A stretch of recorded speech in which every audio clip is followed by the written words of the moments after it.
How you doing, Damp Sam here today? We're at Stamford College, I think it's called Stamford College, and out of my comfort zone because I've got to do a talk to 60 students. We're going to film it, see how we go on. I just hope I can remember everything. So they've given us some slides, they've done us a presentation, but I only got it on Thursday. And I've been cramming all week and trying to get something in order, but I think I'm just going to have to ad-lib it. So there might be a few ers and ums and pauses, but hopefully it'll go alright and they'll get some value from it, these students. So I'll see you on the other side. I'm going to find a toilet and have a piss before I go. So and I've got to not swear, so that's going to be the hardest thing, I think. See you in a bit. Sit down, get comfy. Right, can everyone turn the phones off because Simon's going to be recording. He's recording himself, right? So, and then obviously later on you'll have a chat with him. Right then. So, firstly, about just before Easter, I was talking to some of you T-level students about trying to get someone in that covers a bit of social media. So I put the vibes out there, and then, as you can imagine, they rudely didn't reply. And then I really realised that there was someone that, from the beginning, me and Ryan in Brickwork have been using social media content for. So, Damp Sam, as we all know him in the industry, has been putting his stuff out there for a long time, and I think through COVID, it got revitalised and he put it back out, and it absolutely saved, really, a level 3 course.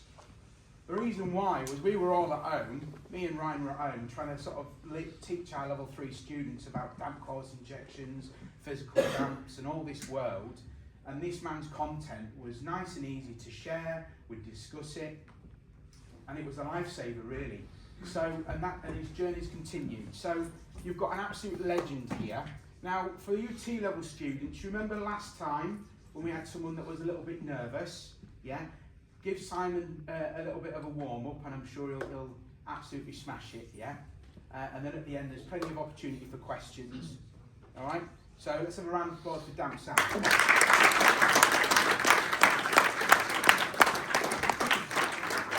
And his employee, Jackson. No, Nixon, yeah? Who's just qualified as a plasterer. Woo!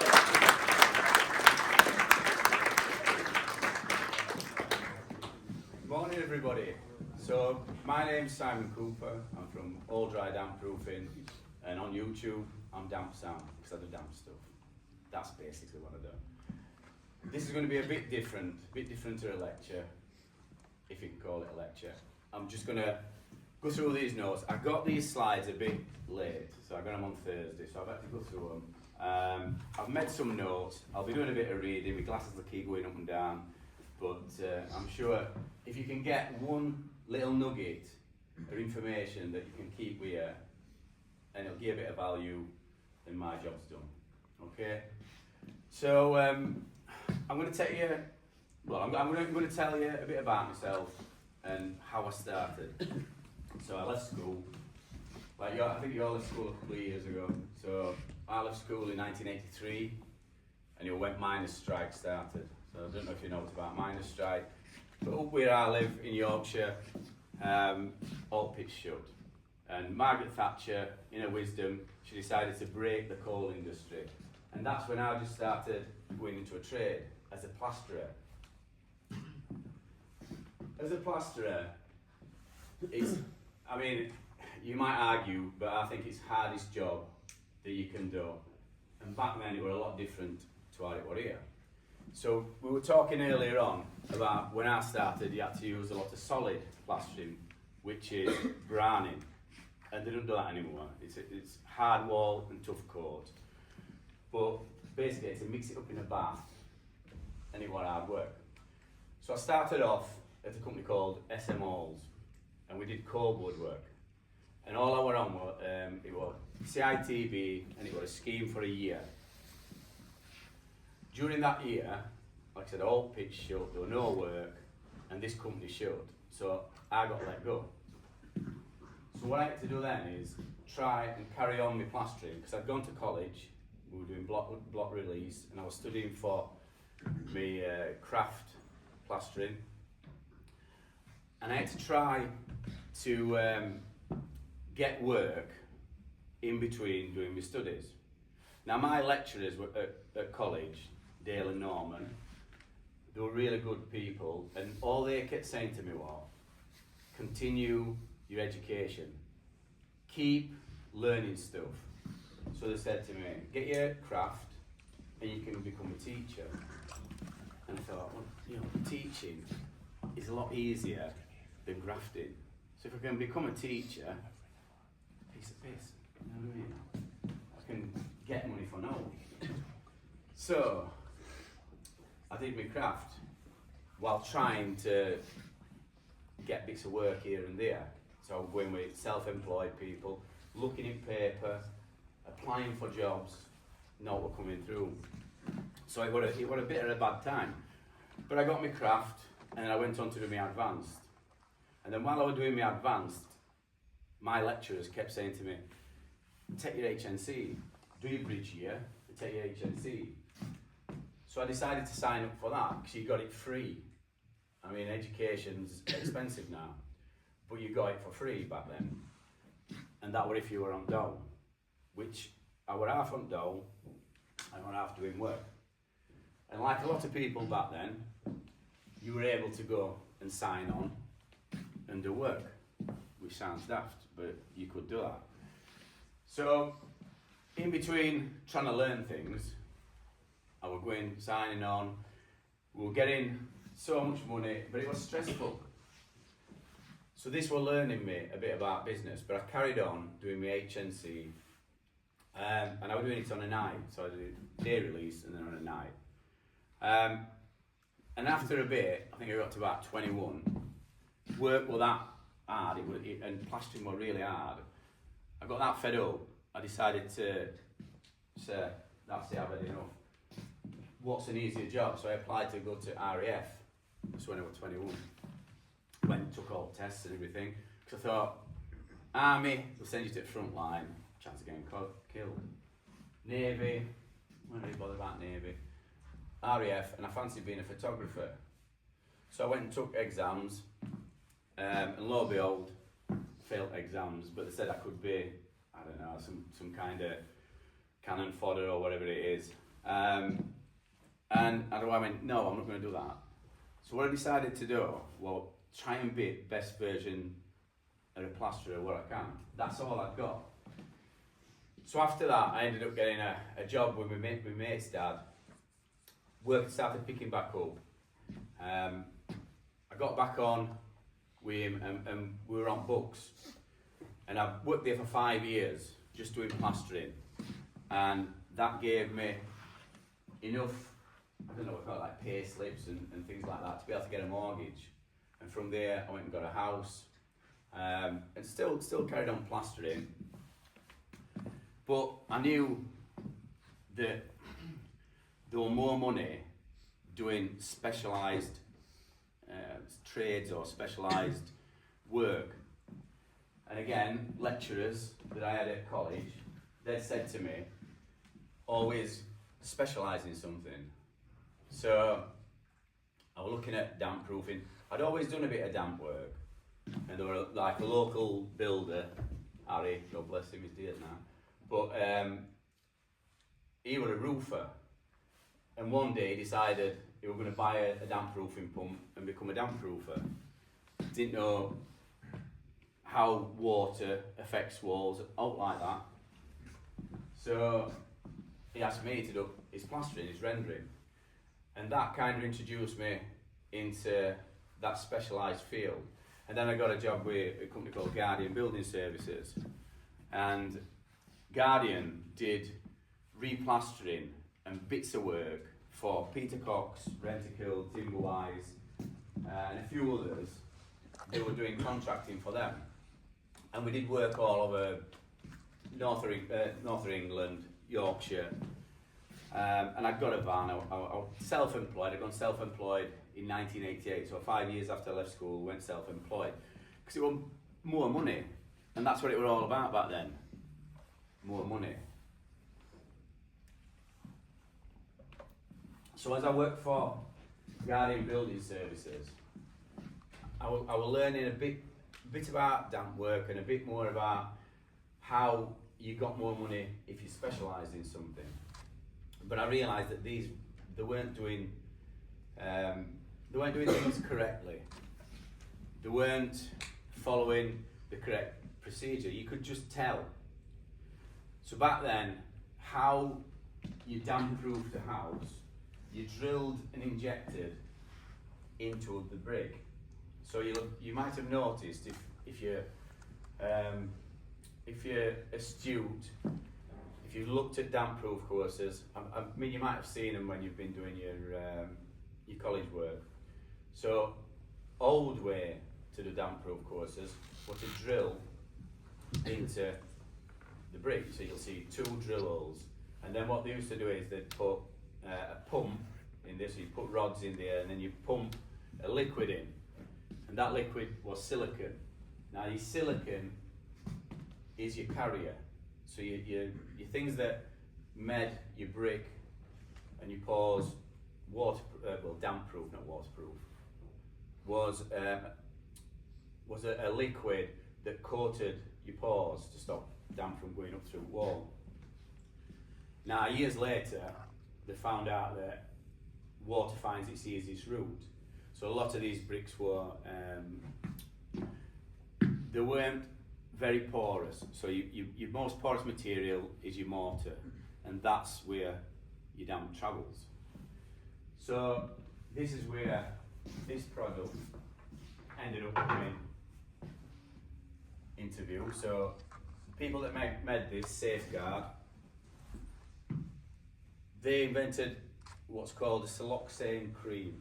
You'll know it more as Dryzone. Now a lot of companies are doing their own version of this, and that gets pumped into a drill hole in your mortar, in your perpendiculars, 150mm from ground outside, and that's to avoid rainwater splashback. Inside, you do it at your lowest joint inside, if it's a solid floor, well, if it's any floor. So this is how this product came into view. So let's have a look at what we've got on slides. So this is me at Property Care Association, which is this is the main body what regulates damp-proof companies, damp-proof suppliers in England, and they also do white papers, things like that, with government legislation. And to become a member, you've got to have a surveyor that's got qualifications, basically surveyor, so it's certificated surveyor in remedial work. They've changed the name for it now. So I had to go, because I wanted to become a member, I wanted my company, All Dry Damp Proofing, which I set up in 2000. I wanted our standards to be up there. So I went and studied and became a damp proofing surveyor. And I learned how moisture affects walls of buildings in properties. And I had to do that, again, because I wanted to be, best version of myself, and we wanted to be in PCA. And first year that we were in, which is 2015, they have an awards ceremony. So it's awards for industry for that year. And I looked at that list, and I'm looking at the list and I'm thinking, what can I apply for here? I can't apply for contractor a year because we've not been going that long. Not as big as a lot of companies, and everybody were thrown into the same pot. So everybody, if it was contracted a year, you had Rentokil and Timberwise, what were all in, and Peter Cox, massive companies. So I'd got like me working for me, a couple of apprentices and some subbies. How are we going to get an award? So I looked down them, and on the award that I thought we might be able to get, a website a year, we just had a new website done. Spent a bit of money on it, and it was modern, it had been done that year. So we went in for a website a year and we won it. And that feeling of winning an award, a bit like when you get a qualification, gives you confidence, a massive boost. So around that time that I was taking them qualifications, I'd gone to a networking, like a networking club or hub in Sheffield called the Trades Hub. I was always looking to try and expand business and expand my contacts. So I went to this company called, well, not a company, it was Sheffield United's ground. And them that ran it were big Sheffield fans. And I had to sit at tables with people, and this is how I ended up being out of my comfort zone, a bit like I am now. So what I had to do there, sit at a table, and then you had to do a thing called an elevator pitch. I don't know if any of you know what an elevator pitch is. Put your hands up if you know what an elevator pitch is. What's an elevator pitch? Well, it's like when you have like 3 to 4 minutes to quickly explain your concept and try to get people on your side. It's called an elevator pitch because it's like the amount of time you'd have in an elevator talking to someone. Yeah. It's a quick introduction and sales pitch as well. That's exactly what it is, but it's not 3 to 4 minutes. You're not going to talk about verge. You know what I mean? It's 30 seconds, and you have to write a 30-second pitch for your company, and some of the it's going to catch people's eye and things like that. So we all had to do this elevator pitch, and then you have to stand up in a massive room, one at a time, and do your elevator pitch to room. So if you've ever been embarrassed and gone red, everybody in the room was just like police. You probably not know where a police is. Used to be on an old crossing. So so that's kind of how I started with networking, and then wanting to further my network basically. Didn't go how they advertised it. A lot of people that were in this networking thing, and this is a bit of advice. I will go off on tangents and things like that. A lot of people that were in this networking thing were more like salespeople. So you tend to get salespeople there trying to sell their product, and they're normally working for a company. And these companies have sent them there. They weren't sort of subbies or just trade people. There was some there, but what I found was them that were there were struggling for work, and they were normally rough. And you're supposed to pass work around to each other. And I was passing work to people, and they were coming, and standard were poor to say at least. And I'm not saying every networking club's going to be like that, but that can happen. So, so this networking thing, that's where we end up coming out of this comfort zone. And what I'd say to you is, as you get older, if you can go to one, definitely go, because you'll find it interesting to say the least. Right, so I think I've done my introduction. Right, so we'll talk about damp surveys. When you're quoting for work, or when you're wanting work off people, you get an initial inquiry. And what you have to have in your business or in a business is what's called a sales funnel. Your sales funnel is basically shaped like a funnel and then down. So it's wide at top. On your top part, you need people to come into this funnel. So what you do is obviously advertise on social media, but you give away something that's free. We made an ebook.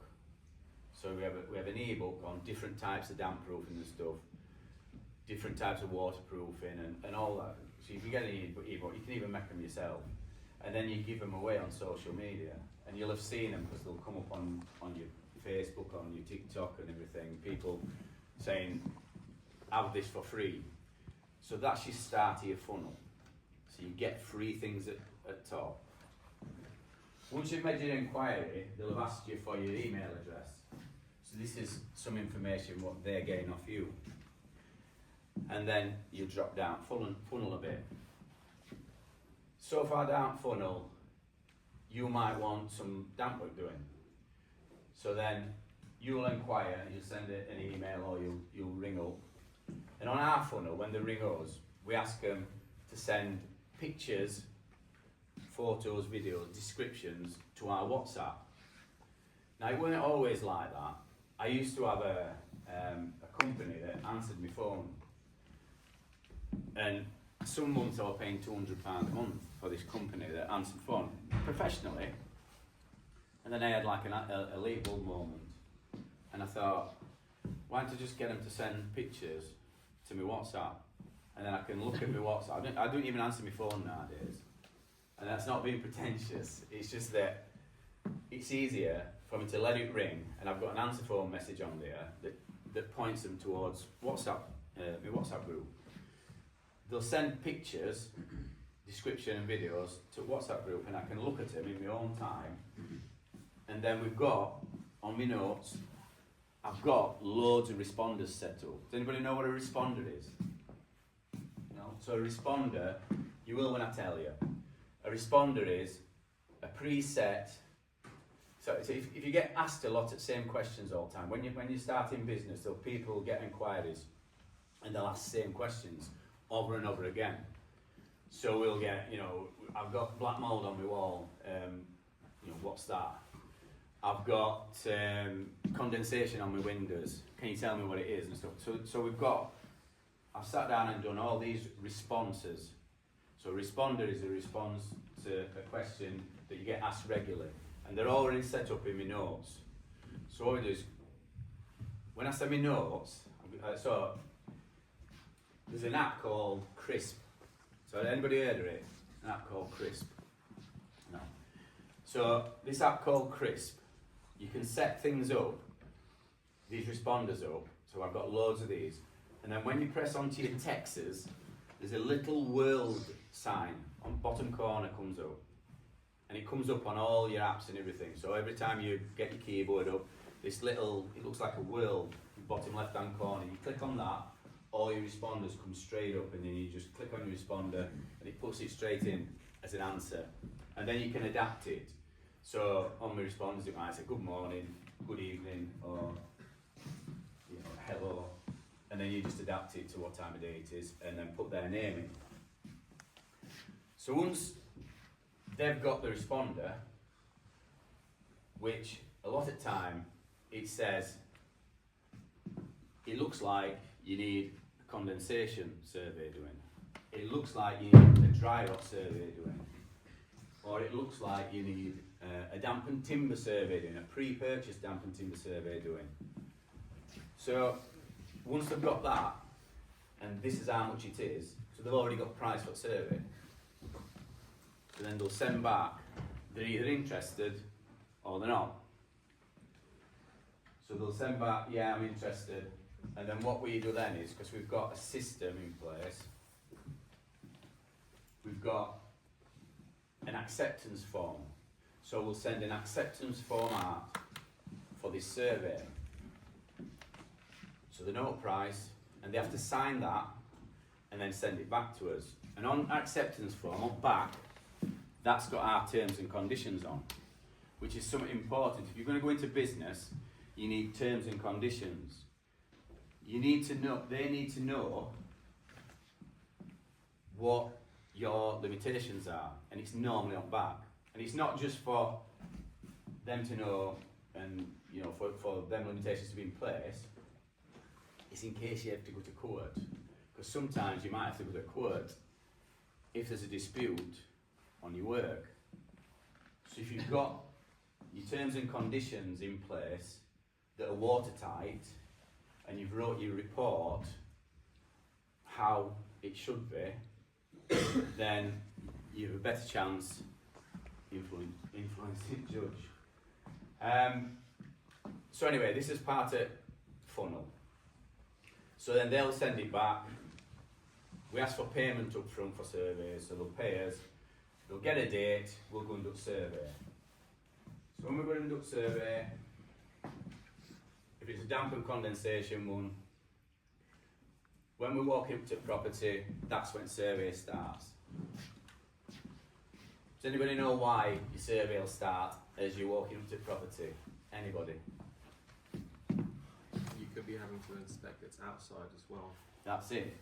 Because when it's damp issues, there's usually damp issues on outside that's affecting what's going on inside. So rising damp is it's a rising damp is one of the things that we treat, but it's very, very rare nowadays. But it's one of the things that a lot of people know about, because rising damp, it just rolls off the tongue and everything's rising damp. So to a lot of companies that's in our industry, and I get their reports all the time, they'll put on, these surveyors will put on, it's got rising damp. Even though it might be a different type of damp. And a lot of times it is a different type of damp because it's very rare. And the reason why it's rare is these days all properties are built with a physical damp-proof course. So there's a difference between a physical damp-proof course and a retrofitted damp-proof course. So your retrofitted damp-proof course is a component that's been fitted after something's been manufactured. So your house has been built, everything's been manufactured. Damp-proof courses have moved on because this one's were built without one. We need to retrofit one. So we're going to drill and inject joints, and we're going to inject a new damp-proof course in. But because we're in 2025, a lot of houses, there's not many houses that's not got a damp-proof course in, or somebody's not attempted to put a damp-proof course in them at some point. And whether they've done it right, that's something to question. Because a lot of time, when things fail, when products fail, or systems fail, or people think systems have failed, it's usually down to user error. And I'm pointing at your lot, because you're going to be fitting systems when you get older.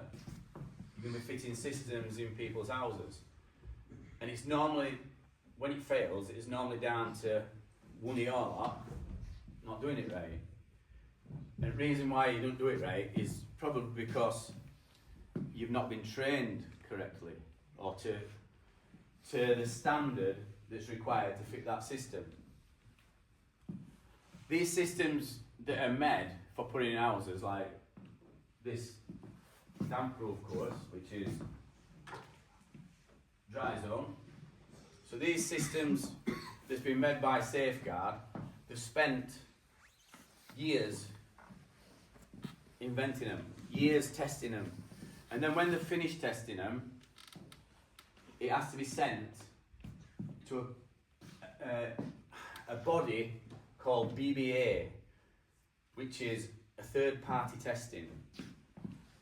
Now what BBA does, it looks at everything what Safeguard said this material does. And this works on all products, everything that you use. So they'll look at it and they'll test it for a long time, thoroughly. And then when you get your BBA certificate, you know that that product does what it says on tin. So if it does what it says on tin, it shouldn't fail. Now, I'm not saying that they never fail, products never fail, because sometimes in manufacturing, say it's a cavity drainage membrane, which is for waterproofing. So when it's being rolled, when it's being pressed out, sometimes you might get discrepancies and cuts in that process. But normally with products like this, it's not the system, or it's not the product that's going to fail, it's the people that's fitting it. User error. Probably 99% of the time, it's probably user error. Forgot that. Didn't know which hand I've got it in. Right, so that's damp surveys. So damp proofing. I think we've covered a bit about damp proofing. What can I tell you about damp proofing? So there's quite a few systems on market for sorting out damp in houses. Now, there's different types of damp. So we've already touched on rising damp, which is basically water that rises up through ground, and it's got salts in. So in that water, you've got salts, which are nitrates and chlorides, and that dissolves into water. And then as it rises up through your brickwork, it evaporates at some point, it evaporates out at wall. And when it evaporates out at wall, these salts, nitrates and chloride, they deposit onto plaster. And these salts are what's called hygroscopic, so they'll absorb moisture from the air, from the atmosphere. And now the amount of moisture they absorb from the atmosphere depends on how humid the atmosphere is. And this is where a lot of your might come in, because if you're doing ventilation and things like that, ventilation, fans and all that, you need to know that your property has got adequate ventilation in. So that's rising damp. So the other type of damp is penetrating damp. So if you've got this, when we're on about surveys going up to a house, this is what you're looking at. So you start at your chimney. Has your chimney got bad pointing? Is flaunching crown? Is that so? Your brick is.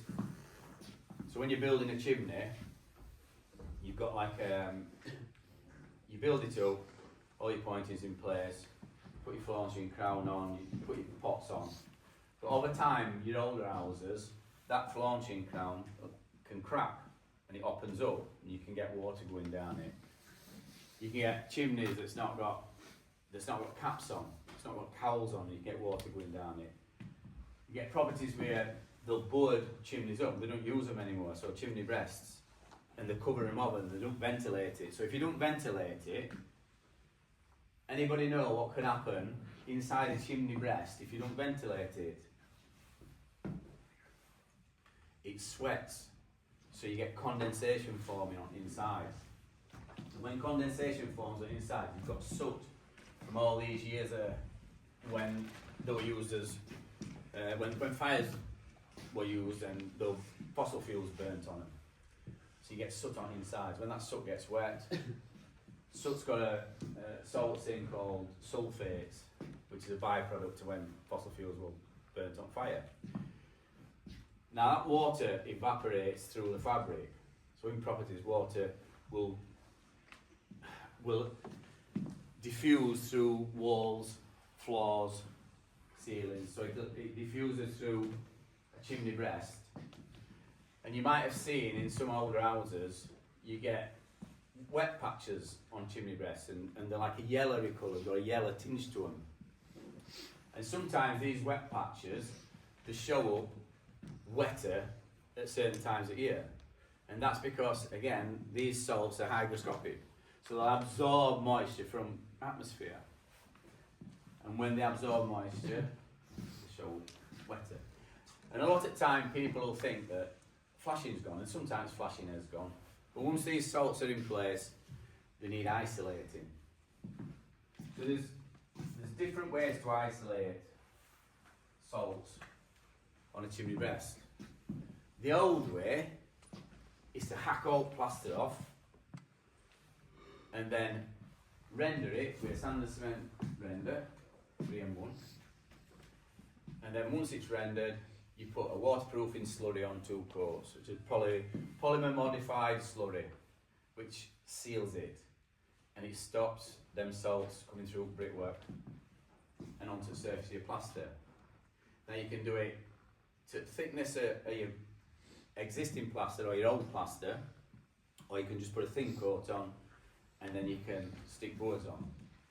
You can even put a cavity drainage membrane on, which is a lot of companies now use cavity drainage membrane, which is a plastic membrane that's got like an egg-shaped thing on, and you get different sizes, 3mm, 5mm, 8mm, right up to 20mm for floors.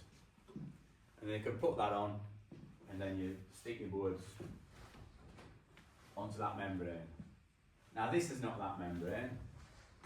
So like I was saying before, things move on in the building industry. Products get better and better, and hopefully quicker to fit and cheaper to buy, and saving time and money. Yes? Is there any company that just, during the construction of the chimney, just puts sealant all around it so that the solubles can never escape it in the first place? Or is that not a viable option? On actual chimney on top, so Safeguard do a product called Storm Dry, and in fact I'll show you on one of the slides if I get around to it. They do a product called Storm Dry, and what you can do if you think that water's penetrating into your chimney breast, into your chimney stack, you can have it grind it out down 15mm, then repoint it with a sand and cement mortar, and they do an additive as well, but you can use a damp proofing additive, and then Storm Dry is painted on. It's just like a cream, so it's like a buttery cream, lovely to paint on, and what that does is it'll allow water vapour to go in and out of fabric, but any rain that went onto it, any free water, it'll bead up and run off. It'll not penetrate in. Nowadays you get a lot of roofers that are doing that, that are putting this system on. But what I'm on about with this, so this is a modern system now. So on your chimney breast, if your plaster's sound and you just got these patches, then this is called Dry Flex.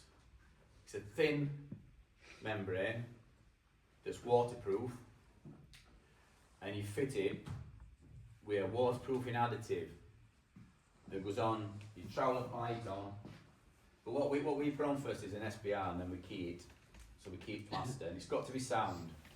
It's not got to be loose.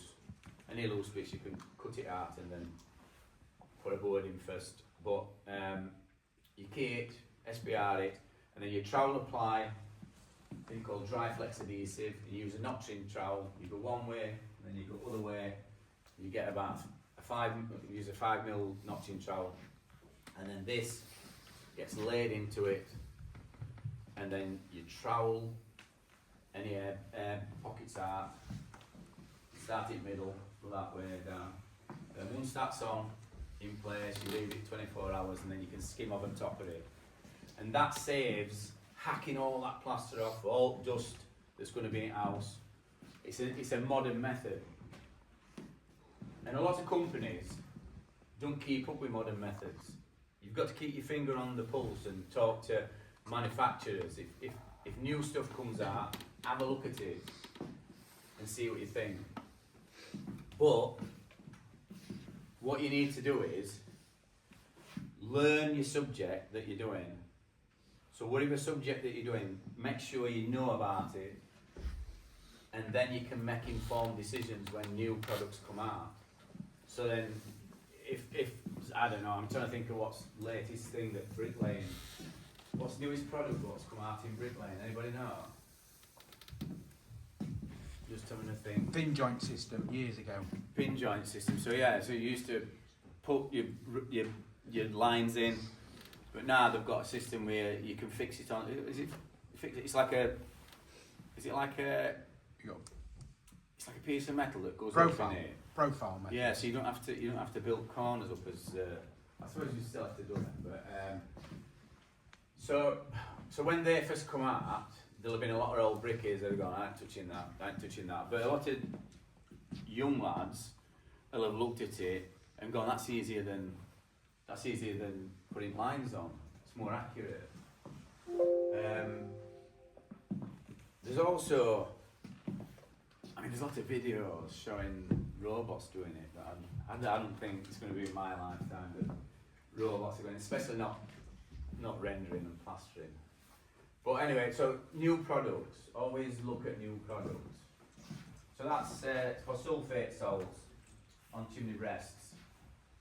Now, this is probably the latest product that we've seen, which is isotherm system, and this has been made by Wickham. Now, what this system does is, I'm going to put that down. What this system does, because we've got a massive problem with condensation and colder walls in older properties.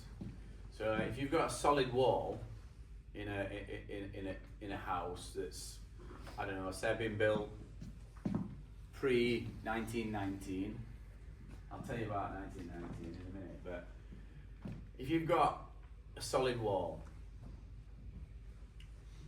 if it's freezing cold on outside, and one of the reasons why it can be freezing cold is if a gutter is leaking onto a wall and it wets it, and then you get wind and more rain on that spot, that area is going to be colder than the rest of the brickwork or masonry that's dry, and it creates a cold spot. And it doesn't necessarily penetrate in through that mortar, it just creates a cold spot. So you've got cold on outside, cold on inside. And then what that does then is, if you've got high humidity inside your property through a lack of adequate ventilation, which adequate ventilation is having a fan in your kitchen, fan in your bathroom, fan in your utility, fan in your cellar, make sure it's well ventilated. And a lot of properties aren't. So this cold spot, you get condensation forming on it, then black mould. So what we need to do is, we need to upgrade ventilation. So when we do a survey, you go into property, first thing you look at, kitchen, bathroom, any areas with the drying clothes, utilities, have we got adequate ventilation? If not, right, put that on survey, need more adequate ventilation. But also we need to try and warm that wall up a bit. And in old days, it was either hack it off, put insulated boards on. And a lot of plasterers were putting insulated boards on using drywall, which is a gypsum product. But what happens there is it creates a small cavity, and that drywall gets wet. And if it's just a normal plasterboard, it will start to break up, and it creates damp spots. And you might have seen pictures on sites, and you can see dots on plasterboard and on plaster, and that's because, again, it's a cold spot and condensation will form on it. But this product's been fetched out. There were a product, in fact there is a product that was brought out, and I saw it 10 years ago, and I looked at that product that Safeguard were using, and it was a guy that invented it or marketed it that took me when I did my oral exam. So I did my oral exam, I had to sit in front of two guys, and then they had a photo, and I had to point out different areas of damp. And the guy that invented this was the guy that was asking me these questions. Now, his system, his membrane, is 12 mil. So a plasterboard's 12 mil, or 12.5 or 9.5 thickness. So this is 4. His product was 12 mil. And when I looked at it, and it was also soft, and you had to skim it, but he said you had to put bonding plaster on first, and I was like, no, it just doesn't sound right. And it was mega expensive. And then Wickham will fetch this out, it comes on a roll, and this will warm surface of your wall up by around 8 degrees, which is enough to not get a dew point on most properties. If you get a problem after that, then I think it probably need another survey or re-looking at. But on most properties now, and councils and housing associations, they're all starting to use this because it's a cheaper option. pal. Just Miss Bus lad. Alright. Anyway, so this is a brilliant product. Keeps wall warm as long as you've got adequate ventilation. It's a modern product. So when we looked at this one, thought this is ideal. But there's still a lot of companies out there they won't bother with it because they're set in the ways. I put some pictures on. When we've done work, I'll put pictures on Facebook and things like that, and then a number underneath. People get in contact if you think we can help you solve your damp issues. And I get a lot of plasterers who do damp proofing, even damp companies and people who purport to be damp experts commenting on it. And yesterday I was looking at this all comments, and I've stopped replying to them. To be fair, you know, telling Nick's not way down or that far away from replying, but I ended up not. So this guy, and he's saying he's looked at these pictures that we put on from a job that we did, and they're just assuming that it's rising damp. They're just saying, how come you've not knocked it off up to 1.2 meters and everything? And I said, it's a different type of damp. What type of damp? And I'm thinking, well, if you don't know, you've not educated yourself. A lot of companies, they'll still, like I mentioned before, they'll go in to do a survey, and first thing they say, no matter what type of damp it is, it's got to be hacked off 120 centimetres high, drilled and injected, and plastic membrane put on, dry lined, and then skimmed for every type of damp. And this is a big problem that we've got in our industry, which is called misdiagnosis. And because people's not educated themselves, they've not learned how moisture affects walls and stuff like that in properties, then they're going into houses and then getting diagnosis wrong, which is, and it's basic stuff if you've been learned, it's basic stuff. Let's have a look what we've got. So wet and dry rot, it's two differences. Has anybody seen any dry rot? I'll show you on a picture later on. Looks like something off Doctor Who. So wet rot is when timber is in contact with damp masonry or just moisture. Your timbers become wet and then they start to decay through different reasons. So you tend to get a thing called wood boring weevil, just appear from nowhere and then they just start eating timber. Little dots there on ends of joists. You've got different types of wet rot. You've got brown rots and white rots, and then you've got dry rot. So dry rot's your worst one. So dry rot is when a fungus attacks a timber and it eats all sugars out of it. Eats all wood sugars out of it, cellulose. And once it's at them, timber goes brittle and starts to rot. And basically it can damage structure of a building, and it depends on what type of joists or beams that it's in. If it's structural, then it's how much work has got to be done to reinstate it. So with dry rot, there's a system that you have to have when you go and look at it. So you've got an ID. So you go to a property and then you have a look at it and you go, is it dry rot? Yeah, it's dry rot. And then after dry rot, you need to know why it started dry rot. Dry rot, it'll affect timbers if it's high moisture, which is 70%. It's normally dark, unventilated in a room, so normally cellars and things like that. And why dry rot is worse than wet rot is because it sends out strands. The strands goes out of mycelium, and it can go through masonry. So it can go through your mortar and then through into the other side. Because when it's took all the sugars out and all timbers that's in room, or where it can reach, its fruiting body then sends out these red spores to try and land on damp timber, and it can shoot them a fair distance.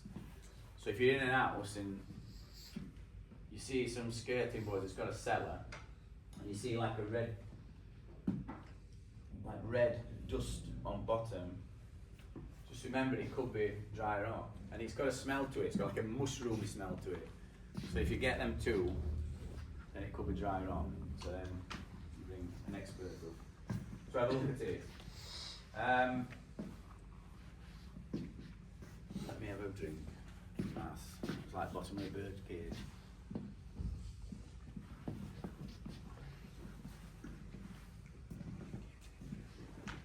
So condensation control. Oh, I'll tell you what I've got. I'll just show you this while I'm thinking on. So another new product that's come on market. This is to do with damp proofing and rising damp. So this product, and this is easiest way to fix damp issues. And if you ever buy properties when you get older and you want to do some work on them yourself, and if you're wanting to patch some plaster up, you need to know this method. And if you can get one of these, which is an applicator, and you can buy some of this product, which is called Dry Grip, then you can fix more or less all, and then you can have like a couple of these. It comes in like a sausage. So then you have some of these in van. This is so versatile. This product is so versatile for any builder. We've used it for loads of different things. I'm going to show you how you fix damp proofing with it. This is how simple it is. And you can leave it. This has probably been left out at weekend. And what you do is, top goes hard. You just pull that off and put that in bin, and then you're ready to go. So this is called Express Damp Proofing System. Once you've hacked your plaster off, so if you backed it off, I don't know, a metre, or if you're doing a patch, you can get, like say you've got a patch that's plaster that's come out, cut your plasterboard, draw around it, square it off, and then that will fit in. So what you do is you get a product called Dry Shield Cream, which comes with it, and it's a salt neutralising cream, and it's exactly the same as Storm Dry. So it comes in a tub like that, you put it, dip it in, paint that on. 20 minutes later, you get your applicator, and then you just put your dots on to your board, like that. In the middle. So then you kind of put them at that spacing, and then just imagine, for example, that's your wall, that's your brickwork. So then this is how easy it is to do this system. So then that goes on, and then you just ease it on, like that. So if you're doing a patch, you just ease that on. Let it set half an hour. If there's a gap round edge, you can form it, slice it off, and then skim it in. But if it's a big wall, so you knock it off a metre, you get your 6x3 plasterboard, 6x3, 8. You get your 1800 by 900 plasterboard. So I've always called them 6x3s, which is old metric ones, but that's proper name. So you get that. Measure it to the top of the thing, 90, whatever, cut it, put your dots on, ease it to the wall, pack it off at floor if it's a solid floor, ease it onto the wall, form round gaps, slice it off, and then you're good to go. Just skim it. And that's damp proof. And the reason why it's damp proofed is, so salt neutraliser's on, so it stops any salts coming, evaporating through wall. Water vapour will still evaporate through wall, but it'll not come onto here. And then you've got that gap. This product is waterproof, so there's no way that moisture can bridge across it. And that's the easiest damp proofing method on market. But there's still companies, big companies as well, that won't even entertain that system because they don't trust their, I want to say technicians. Your technicians, if you've been on relevant courses. If you're not, they're either a plasterer that's been shown or a labourer that's just been shown. But they're not a technician because they've not got that relevant qualification, which is, the PCA do a 2-day course, and you've got to have been in industry for a minimum of 3 years to do it. So you've got that experience. Then you go on this course, and then they'll show you correct procedures. So that's the easiest system on market. But like I said, there's companies that they don't trust their plasterers to fit that correctly, and they can't get it in their heads why that would work. They just don't understand because they've not been on these courses. They'll rather put plastic membrane on. And the reason why they'll put plastic membrane on and that is they feel that that's bulletproof. No one can come through a plastic membrane if it's fitted correctly. But there's downsides to that if they don't use correct thickness membrane at correct thickness plaster. I think I've covered reports, condensation reports, like I said, exactly the same method as other reports. So, when we're on about storm dry on chimney, we're on about storm dry, that's a product that you paint on. This is storm dry. So you can see it's like a white cream, but when it dries out, it'll dry out to the same colour as that. Might have a bit of sheen to it, but when it rains, rainwater will soak into here. Oh my god! Rainwater will soak into here, and it'll bead up and run off of there. And they've got some issues with penetrating damp. Can anybody see on here how or why you'd get penetrating damp? We'll assume gutters leaking as well, but can anybody see on there why you get rainwater going through to the other side?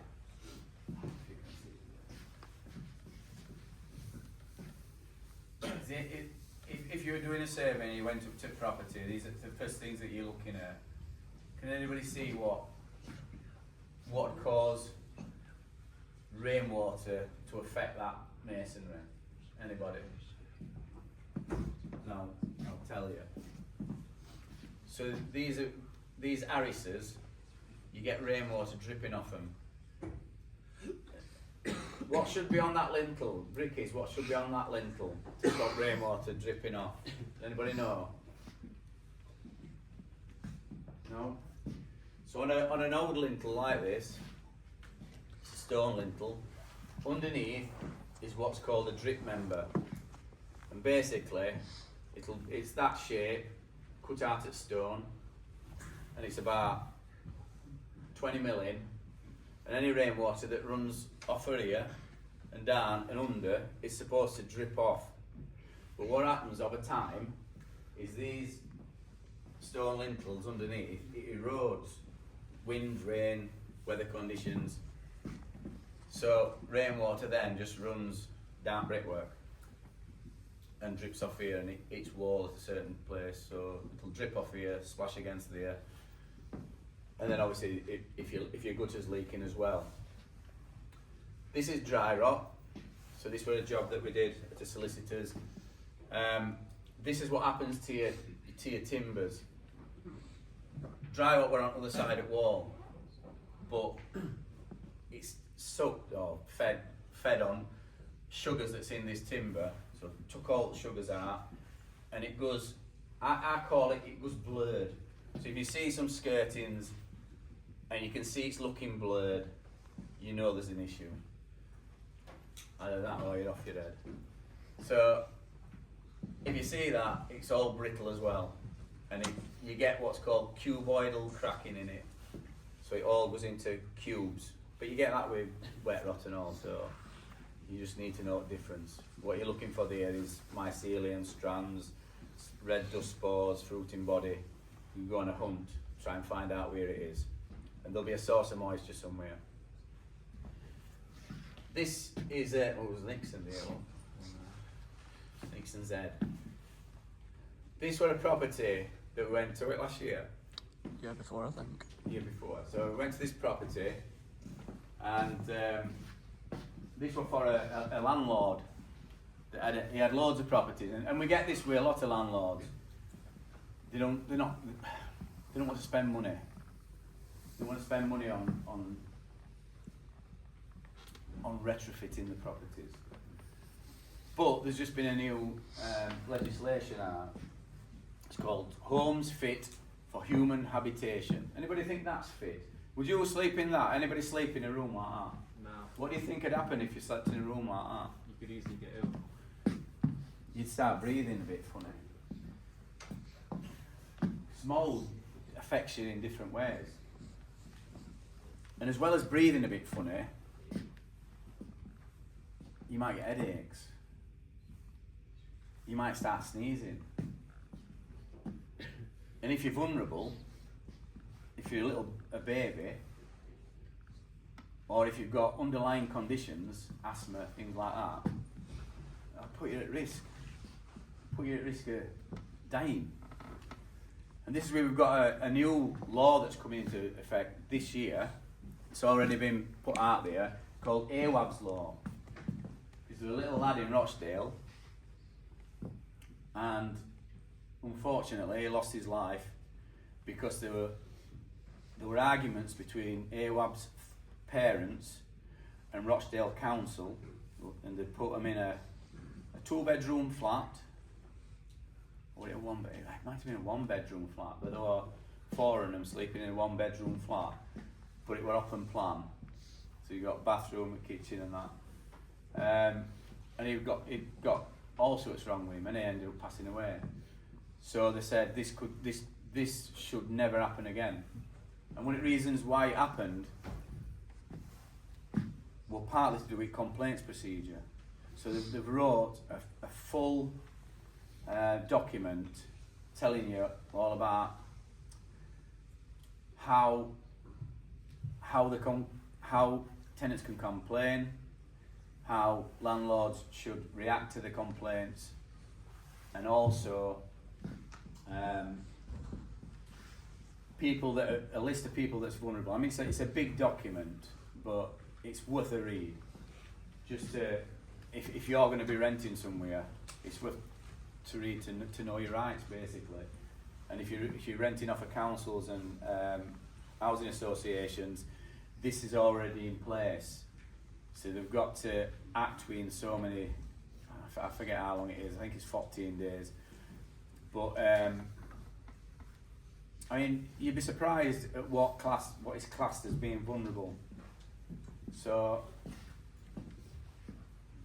people that can't speak English, they're vulnerable because you can't explain to them the rights, you can't explain to them stuff, and they've probably not got interpreters. People with mental issues, if you've got mental issues, that makes you vulnerable. Because if you were, and it can give you mental issues. So say you were renting a property, you phoned up council. I said, what about my house? You've been out, you've had a look at it. It's getting worse. It's like, all right, yeah, we'll send somebody out. Workmen come, bag of sponges, throw it at the door. Back to the thing, I knocked on the door. No answer. Okay. And what were happening was, these council workmen were going out to properties, knocking on the door with sponges, like I said, then going and getting a vacant sign it. Oh, nobody's answered. But that job sheet, what they'd got, were then not going back in system, were as if it had been sorted, and this was what happened at AWABS. So people that's having to look at that every day, it can start messing with your head. And if they're sat in house all the time as well, and then they start thinking that they've got issues, because they are starting with issues, but then they're thinking, have I got this? Have I got that? And then they have a look on Google, and then they can see certain conditions. Have I got that? Have I got that? And then they phone a doctor up. So it goes into a circle. So the problem with this was, when I had a knock on the ceiling, they just plasterboarded straight onto this here, onto joists. No insulation. No insulation at all. In rested property, they've got no adequate ventilation. And what tends to happen in a property like this is, I mean, we aren't saying what woman did. She used to cook on a big pot in house. She used to make meals for a week. She'd cook on a big pot, and then they used to make meals for a week.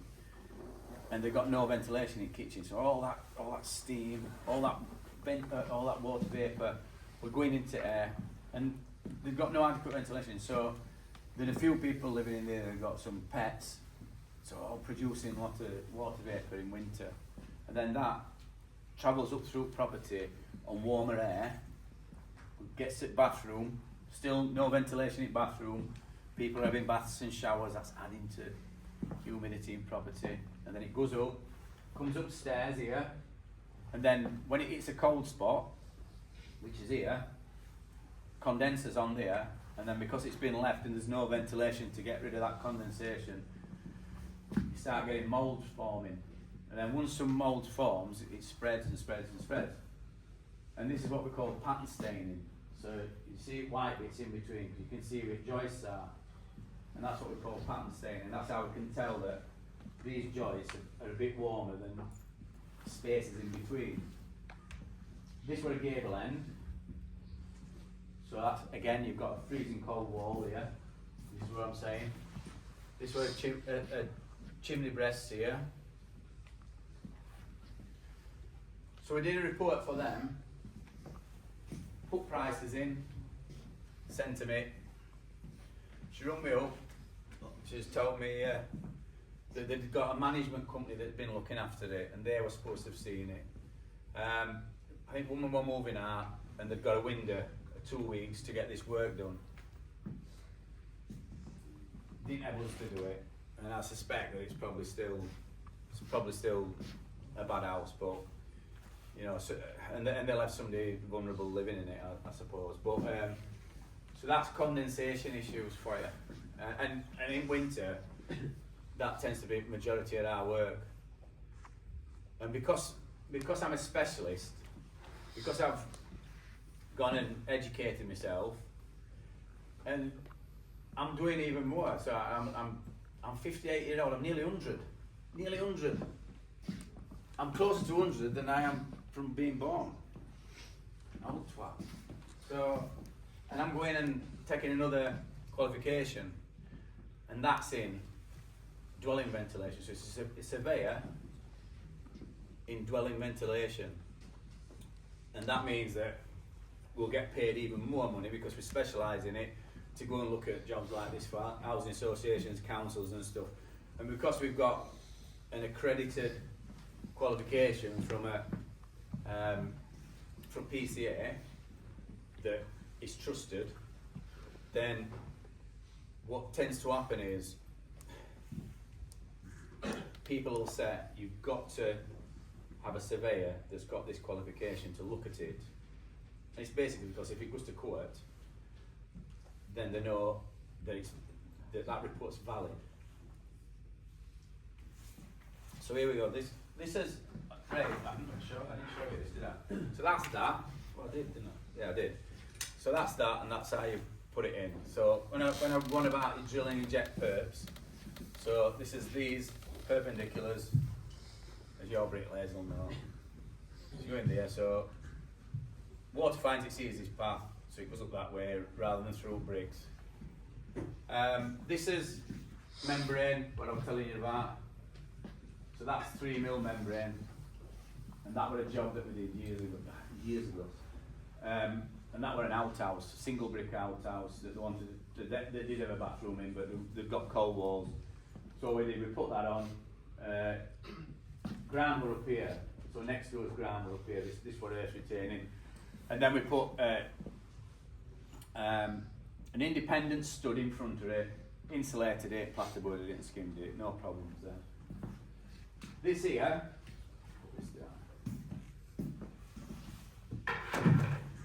This is a PIV unit. I don't know if anyone's heard of a PIV unit. So they're fitted in properties.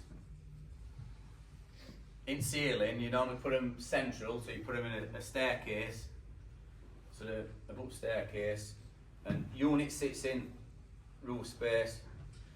It draws air, which is usually cleaner, from roof space. It filters it, because I think it's a picture later and I'll show you. It filters it, and then it blows it gently across the ceiling that way, and that mixes with internal air that's already inside property, and it's normally warmer. So it usually comes in around about 10 degrees, and you've got clean air molecules. So imagine an air molecule in here. So this room's filled with air molecules. Air molecules are round. So imagine big beach balls. It's a massive beach ball. It's all filled with beach balls. That's an air molecule. When it's humid, that air molecule takes water on. So when it's warm weather, these air molecules, these beach balls, get bigger, and they're filled with water. And then when it gets colder, when heating gets switched off, air molecules, which fill this room, get smaller. So what do you think happens if them air molecules, beach balls, are filled with water, packed with them, which means it's humid, so it's around about 80% relative humidity. So these are filled up. What happens if they get smaller then? Anybody know? And they're filled with water. It's going to come out, isn't it? That water comes out. It's got nowhere to go, it's filled with water.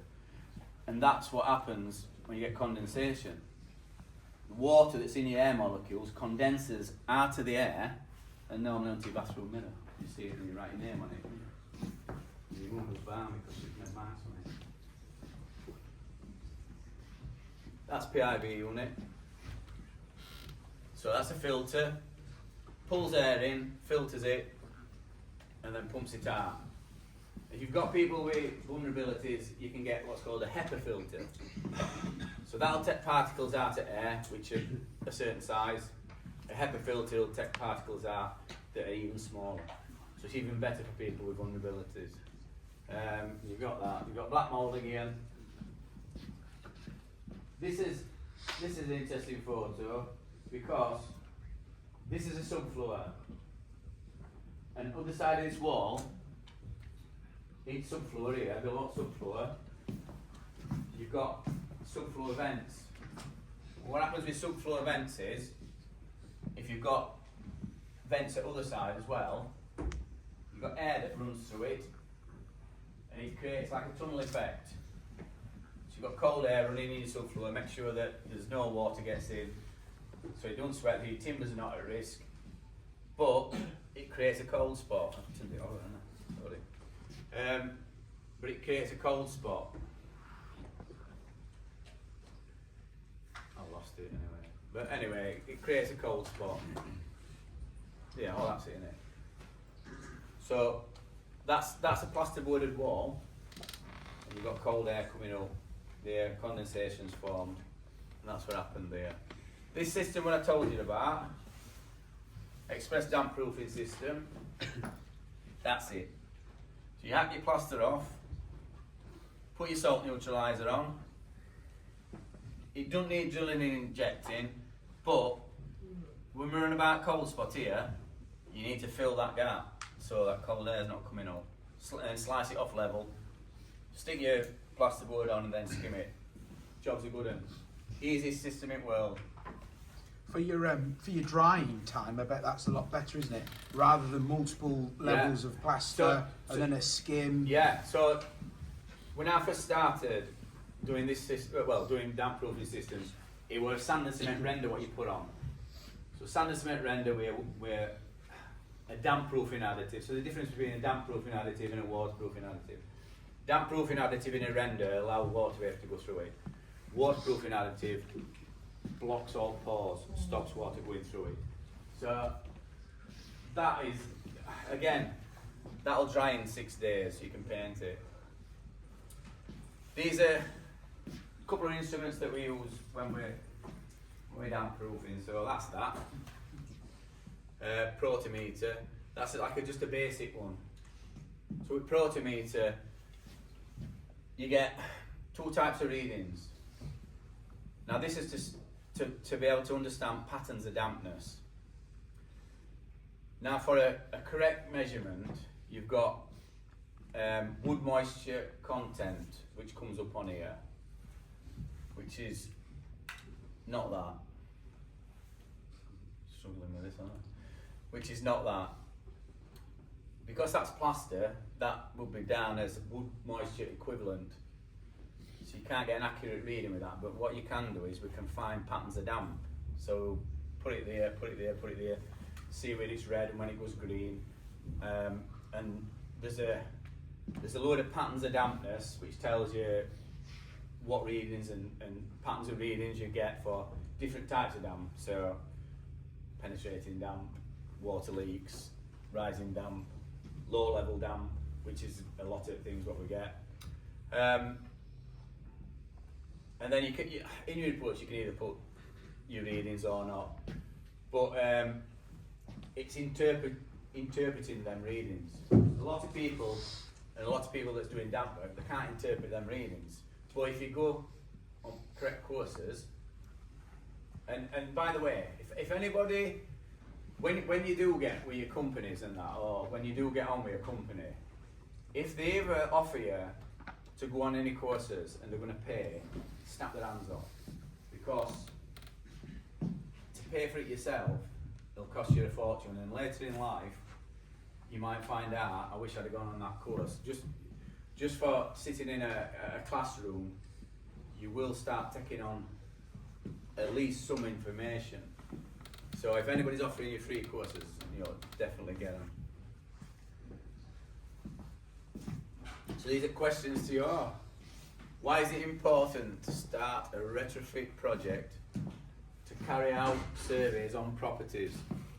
Anybody know that? I think we've talked about it, so if you can remember. Come on, Matt. Retrofit is a very specific process where different houses need different things. For example, if a house is leaking too much heat, the first thing it might need is more insulation in the walls and maybe in the loft. Yeah. While if it has problems with damp, you can have a variety of different damp issues like not enough ventilation, cold spots, or rising damp. So why is it important to have a survey? Because there's no one solution that fixes all problems, and you get a specific solution to a specific problem that the house has. Yeah, correct. Part of it.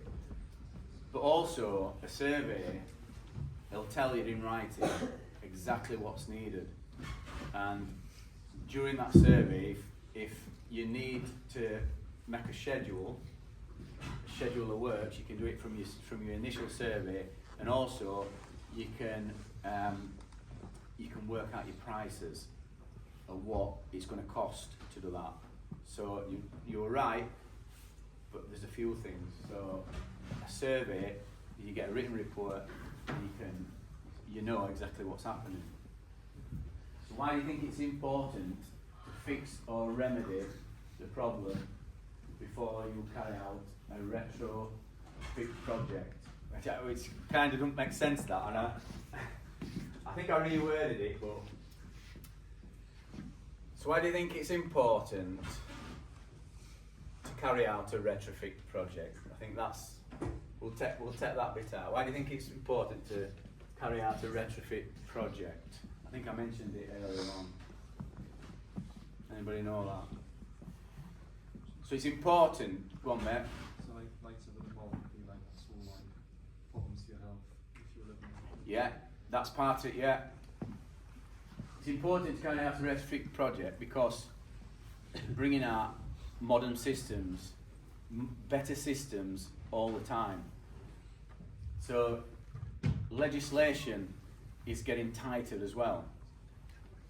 So by 2035, as emissions from houses are supposed to be at a certain point, there's no chance, they're not going to do it. There's no chance of doing it, but they've set a target. And this is why you're seeing a lot of insulation in properties and stuff like that. So there's from when properties were first built, we stuck like we are damp-proof courses, we are insulation, we are radiators, we are leaks, electricity. Different products have come along, better systems have come along that can be added to these houses rather than knock them down. Now they are knocking some properties down, well they've stopped them. There was a big thing in Liverpool, there were a few streets of Victorian houses, they were going to knock them down and I think they ended up selling them for £1 a piece. £1 a piece, you could have bought one of them. £1 for an house. You start there, didn't you? So, but you've got to do them up and they did want a lot of work going to them. So that's one of the reasons anyway. So this is a, anybody think they know what that is? Have a guess. It looks like dry rot, yeah. It's not. This is a wet rot. So yeah, this is not one of my pictures. There's a guy called Dave Cook, who lives in Hull, and he works for he's got a company called the Cook Group. And there's an interesting story about this. So this is really rare. So this is a wet rot. It's called cellar rot, and in cellars you'll get a lot of wet rots, and you get like they look like ferns on wall. There's two things that's common in cellars, which is mine fungus and cellar fungus. But to get a fruiting body, it's got to be a certain temperature, darkness, humidity, and things like that. And this has grown through little bit of, you see it up that there. It's grown through half, and I think there's a cellar underneath there. But there's obviously, this is a timber floor. There's a source of moisture under here. Something's got wet, and it's raised floor. But this is really rare, and he put it on a group that we'd got. Because not many people see this. It has to be like 6 or 7 years in these conditions for this fruiting body to come up like that. And then I got a survey to go look at in Mumwell, and I went in, and the cellar were full of them, and I'd never seen one before. And first time I saw it was that, and then 2 days later I went to this survey, and the cellar were full of them. But yeah, it's an interesting story. So this is bad workmanship, which is what I was on about earlier on. So systems that companies fetch out are normally okay. It's bad workmanship. So for your brick is here, somebody's pointed over weep hole. So that's supposed to allow any moisture, any moisture that forms in cavity. You'll have like an apron that goes over a lintel or something, and it's to allow water to come out. It won't do because they've pointed over it. Classic, which is cavity wall insulation, and it's blocking up cavity. What tends to happen is that sort is it's called mineral wool. It's normally white, and it's banned now. And you can grab that and you can grab hold of it like that, and it'll compact together. It holds water. But when they pump it in, over time it just sags and it drops into the bottom at footing. And if it's wet down there, it sort of wicks moisture up and then affects wall on inside it. It's a bridge to inside. It also blocks up bricks. And what happened is a few years ago there was a thing called Green Deal. So government had a Green Deal. They've had two so far, and this was in 2014. And all these companies sprung up because they got grant money to fit cavity wall insulation. So all these companies sprung up, and they started drilling and everything. And I know a few lads that used to work for a couple of cavity wall insulation companies, and they were on price. So what happens when you're on price? You're rushing, and they've got to drill it. And when you install this, it has to be drilled in a certain pattern. And if it's not done so, you don't get full cavity wall insulation in your cavity. And these were all guaranteed with British Gas. So they what main. It weren't British Gas that did it, but British Gas overrid all guarantees. And if you've had insulation done at that time of year and things start going wrong in your property, you can claim on your guarantee. A lot of people don't know that, but it is hard. You have to fill a lot of forms in, and it is hard. So then you've got subfloor air vent. Somebody's put a path in and gone over subfloor air vent. When it rains, water's going straight into cavity. I don't know if you can see what's happening there, but there's condensation forming on inside a roof membrane. Now that happens a lot in houses, even though that membrane's a correct membrane, so it allows water vapor to go through. Some older membranes were waterproof, so bitumen mineral felt, and no water vapor will go through. So that's importance of having roof vents. So you've got to have your roof space ventilated, because that's where all moisture goes up, like we said, up through building on warm air currents, through fabric, and then it'll condense on out cold. The roof's coldest place. So sometimes that happens, and I won't be too worried about it, because when weather changes, it'll evaporate and then it'll carry on its journey. This is where Property Care Association, if you wanted to go on, have a look at their website, you can go on there, just type PCA into Google, have a look at their website if you ever want to do any training and stuff like that.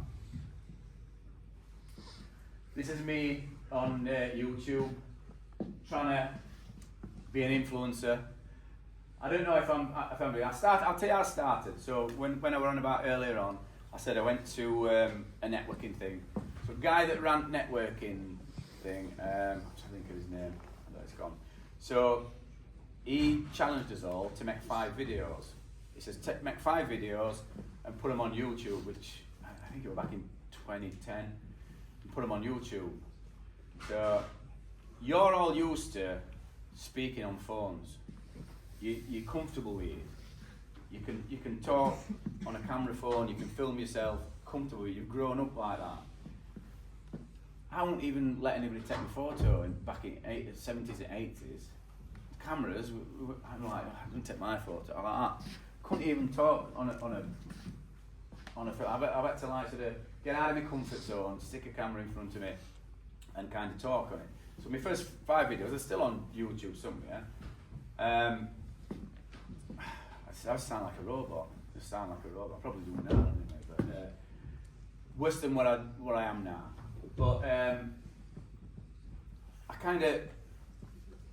put them 5 videos and I didn't look at them for a year. When I looked, one of them had got like, I forget how many views, it weren't a lot, but it was more than others. And I thought there's something in that, and it was how to drill and inject a damp proof course. So then I tried doing some more which were relevant, and then I did that video, which is when you go onto our, if you're on dampsound.com, you'll be able to see first video. Click onto YouTube, and it's first video that comes up, and it's me, and I stand there and I go, "Hi, I'm Simon from All Dry Damp Proofing, and this is how I talked." So, and it was just about doing more and more and more and more I did, more I got comfortable with having a camera in my face. You're comfortable with it, you can easily do it. So when you build, if you set up a YouTube channel, then you can do a thing called AdSense. So this is where they'll give you money if you get more and more videos. Now, I set my AdSense up, and we get like a bit of money each month. Not loads, sometimes it's more, sometimes it's less. At Christmas, the algorithms changed over time. So obviously there's more and more people making videos now, so they're sending you videos out to different people, but I've kind of gone off at boil with videos, because I did them all. and then I started doing some how-to videos and things, and then I started doing some videos where I was pointing out what other people had done wrong. So if you, there's people there, you know, 100,000 subscribers, they're telling people how to do damn, they're telling them how to do it wrong. So I'm pointing out that, you know, that's not how you do it, with a bit of fruity language. But so yeah, if you want to have a look at that. But I did want to TikTok, and we did have a company editing videos, but it was costing me a fortune, and the return on investment, the ROI, weren't worth it for me. So we weren't getting that much. The idea was to get some sponsors, but they were non-forthcoming. But if I'd have been more savvy, and I'm not up on TikTok, but you can earn a lot more money on TikTok. I don't know, selling products and getting 10% here. I'm on Amazon as well, which is, we've got an Amazon shop. You can get percentages for stuff that you sell, and it's about putting work in, and I just ain't got time. So I set my Amazon shop up. I ain't had a penny from it, but they keep sending me emails and stuff. But if I were more savvy, I probably could get that set up. And I think Facebook, you can get money. So on all social media, if you're that way inclined and you're good at that, you can earn money. There's loads of ways to earn money, but it is time consuming. And these people, that's a lot better, that's getting more money. So that's it. I think have I done a decent... You smashed it, mate. Have I done a decent time though? You've smashed it. All right, you're all really... Right, guys, listen. Have you got any questions for Simon? There was a few little bits that I know. He's got his heat gun. There's no immediate rush out, so if you want to have a look at some of the bits closer up, okay? And if you've got any questions, but let's just have a round of applause for Damp Sam.